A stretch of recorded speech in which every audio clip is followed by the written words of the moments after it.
ছাদে যখন এলামই, তোমাদেরকে যখন নিয়েই এলাম, তাহলে দেখো একটা জিনিস, আমার আপেল গাছটাকে একটু দেখে নাও।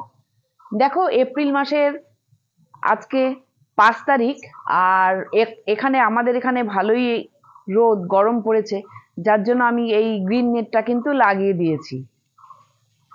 দেখো, দাঁড়াও দেখাই তোমাদের সামনে থেকে। আমার আপেল গাছে এখন প্রচুর ফুল এসেছে, কিন্তু এর আগে কয়দিন আগেও ফুল এসেছিল, যেগুলোর ফলগুলো বেশ একটু বড় হয়ে গেছে, আবার কিছু ছোট ফলও আছে। কিন্তু পার্ট বাই পার্ট কয়েক স্টেপে কিন্তু এই আপেল গাছের ফুল আসে। আমার এখন প্রচুর অজস্র ফুল এসেছে, বড় ফলও আছে। ফল প্রচুর হলে আবার দেখাবো তোমাদের। যে গাছটা নিয়ে দেখাবো, আমি যে গাছটা নিয়ে কথা বলবো, সেটা আমার নিচে রাখা। ওপরে রাখলে সেই গাছটা বাঁচবে না, তাই জন্য তাকে নিচে রেখেছি। চলো তার কাছে যাই। বন্ধুরা, এবার আমি ছাদ থেকে নিচে নেমে এসেছি। দেখো এখনো আমার সেই অর্কিডটা দেখো, গ্রাউন্ড অর্কিডটা দেখো কত সুন্দরভাবে এখনো দেখো বিরাজমান। দেখো বন্ধুরা, আজকে যে গাছটাকে নিয়ে আলোচনা করব সেটি কিন্তু বায়ু পরিশোধনকারী গাছ। দেখো আমি সব গাছের নিচে ওকে রেখেছি। এই হলো আমার পিস লিলি। আমার যতগুলো ইনডোর প্ল্যান্ট আছে তার মধ্যে কিন্তু এই পিস লিলি আমার কাছে দারুণ প্রিয়। দেখো এই নামের মধ্যে, এই পিস লিলি নামের মধ্যে কিন্তু একটা শান্তির ছোঁয়া আছে। এরা লিলি গোত্রীয়, যদিও এর নামের মধ্যে লিলি কথাটি আছে, এরা কিন্তু মোটেও লিলি গোত্রীয় নয়। এই গাছের ফুলগুলো কিন্তু 1 থেকে 1.5 মাস এই ফুলগুলো থাকে। বছরে 2বার কিন্তু এই গাছের ফুল হয়। দেখো যদি তোমরা একটু যত্ন করো, একটু কেয়ার নাও, এই গাছ কিন্তু অনেক দিন পর্যন্ত বাঁচে। তাই বলছি তোমরা কিন্তু অবশ্যই একটা এই গাছ এনো, এবং সামান্য কিছু পরিচর্যা জেনে নিলেই পরে কিন্তু তোমাদের কাছে এই গাছটি খুব সুন্দরভাবে গ্রো করবে। এই গাছটার মধ্যে লিলি কথাটি থাকলেও এরা কিন্তু লিলি গোত্রীয় নয়। লিলি গোত্রীয় যদি হতো তাহলে কিন্তু লিলি গাছের যেমন নিচে শিকড়ের মধ্যে একটা বাল্ব থাকে, এটার কিন্তু তা নেই। এটা হচ্ছে এরেসি ফ্যামিলির প্ল্যান্ট, এটা হচ্ছে কচু গোত্রীয়। এটা তাই কিন্তু এটা খুব আর্দ্রতা ভালোবাসে। এই গাছ কিন্তু ঘরে রাখলে ঘরের আর্দ্রতা বজায় রাখে, আর ঘরের বাতাসকেও কিন্তু পরিশুদ্ধ করে। দেখো এমন কোনো বাগানই নেই যার বাগানে এই গাছটি নেই। সবার মনে কিন্তু এই গাছটি জায়গা করে নিয়েছে। হ্যালো বন্ধুরা, আমি দোলা আবার কাজকর্ম শেষ করে আমি তোমাদেরকে নিয়ে চলে এসেছি আমার বাগানে। দেখো অনেকেরই কিন্তু সমস্যা হচ্ছে এই গাছটাকে নিয়ে। গাছটির অনেকেই বলছে তার গাছে ফুল ফুটছে না, গাছটা ভালো গ্রোথ হচ্ছে না। গাছটা কারো কারো গাছ মানে গাছের পাতাগুলো শুকিয়ে যাচ্ছে, গাছের পাতাগুলো কালো হয়ে তারপরে গাছটি মারা যাচ্ছে। তাই আজকে আমি বলবো পিস লিলির সম্পূর্ণ পরিচর্যা। কি করে তোমরা গাছটিকে লাগাবে, কেমন মাটিতে লাগাবে, কেমন জায়গায় রাখবে, কেমন জল দেবে, এই নিয়েই কিন্তু আজকে আমি তোমাদের সঙ্গে আলোচনা করব। দেখো এই গাছটিকে যদি তোমরা টবে লাগাও তবে কিন্তু এর সঠিক মাটি তৈরি করতে হবে। তাহলে কিরকম মাটি তৈরি করবে? মাটিটি অবশ্যই ওয়েল ড্রেন হতে হবে এবং ঝুরঝুরে হতে হবে।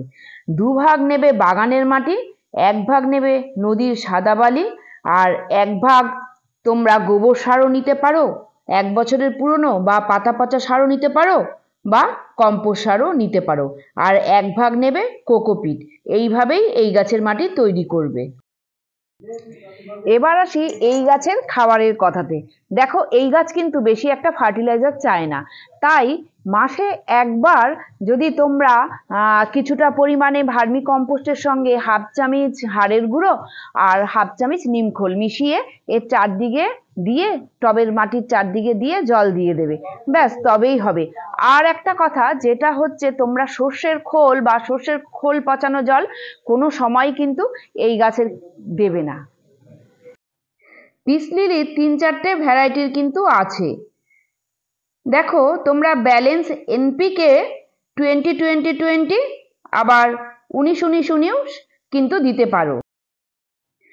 এছাড়া যদি তোমরা ডিএপি ব্যবহার করতে পারো তাতে পাতার গ্লেজ আসবে, পাতা বড় হবে, আর গাছটা দেখতেও কিন্তু খুব সুন্দর হবে। এবার আসি এই গাছের আলোর ব্যাপারটাতে। এই গাছ কেমন আলো পছন্দ করে, তোমরা কেমন জায়গায় রাখবে। এ কিন্তু শেড লাভিং গাছ। যদি বাইরে রাখো তবে ছায়াযুক্ত জায়গায় রাখবে, যেখানে ব্রাইট সানলাইট আসে, তাহলেই সুন্দর হবে গাছটি। আবার তোমরা একে তোমাদের বারান্দায়ও রাখতে পারো, আবার তোমাদের জানলার পাশেও, যেখানে ব্রাইট সানলাইট আসে সেখানেও রাখতে পারো। সব থেকে ভালো হয় যদি তোমরা পূর্ব দিকে রাখো। পূর্ব দিকে সকালের রোদটা পাবে, তাহলে কিন্তু গাছটা ভালো হবে। দুপুরের কড়া রোদটা যেন এই গাছে না পায়। এবার আসি এই গাছের জলের ব্যাপারটা।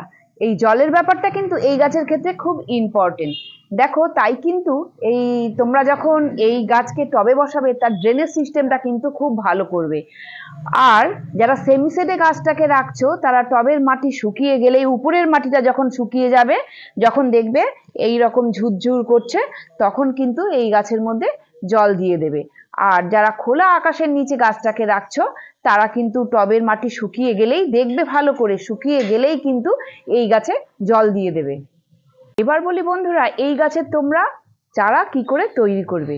দেখো, ফেব্রুয়ারির শেষে মার্চ মাসের প্রথম দিকে যখন এর রিপোর্ট করবে, তখন এর থেকে দেখবে ব্রাঞ্চ অনেকগুলো বেরিয়েছে। সেই ব্রাঞ্চগুলো আলাদা করে অন্য টবে বসিয়ে দিলেই কিন্তু তোমরা নতুন একটি চারা পেয়ে। এবার বলি পোকামাকড়ের উপদ্রবের কথা। এই গাছে কিন্তু সেই রকম পোকামাকড়ের উপদ্রব হয় না, তবে সাদা মাকড়ের উপদ্রব হয়। তাই আমি নিয়মিত নিম তেল স্প্রে করি। অন্য গাছে যখন 15 দিনে একবার নিম তেল স্প্রে করি, আমি এই গাছেও কিন্তু নিম তেল স্প্রে করে দিই। তাই আমার এই গাছে কোনো রকম আর সমস্যা হয় না। দেখো, আরেকটা কমন সমস্যা, তোমরা অনেকেই বলো দিদি আমাদের গাছের পাতা কালো হয়ে যাচ্ছে। দেখো, এই পাতা কালো হওয়া অনেক কারণেই হতে পারে। তোমরা হয়তো খুব রোদে রেখেছো, ডাইরেক্ট সূর্যের আলোতে রেখেছো, যার ফলে পাতা পুড়ে যাচ্ছে, নয়তো বা বেশি খাবার দিয়ে দিচ্ছ। এই গাছ কিন্তু খুব বেশি খাবার চায় না, তাই অতিরিক্ত খাবার কিন্তু দেবে না। আবার কখনো বা তোমরা বেশি জল দিয়ে দিচ্ছ, যার ফলে এই গাছের পাতা কালো হয়ে যাচ্ছে। তাই এই সব ব্যাপারগুলো তোমরা খেয়াল রাখবে, তবেই কিন্তু দেখবে আর তোমাদের গাছের পাতা কালো হবে না। বন্ধুরা, আমার এই ভিডিওটা কেমন লাগলো অবশ্যই জানিও। যদি ভালো লাগে অবশ্যই একটা লাইক করো, আর যদি কোনো জিজ্ঞাসা থাকে অবশ্যই কমেন্ট করো। তোমরা সবাই সাবধানে থেকো, ভালো থেকো, সুস্থ থেকো।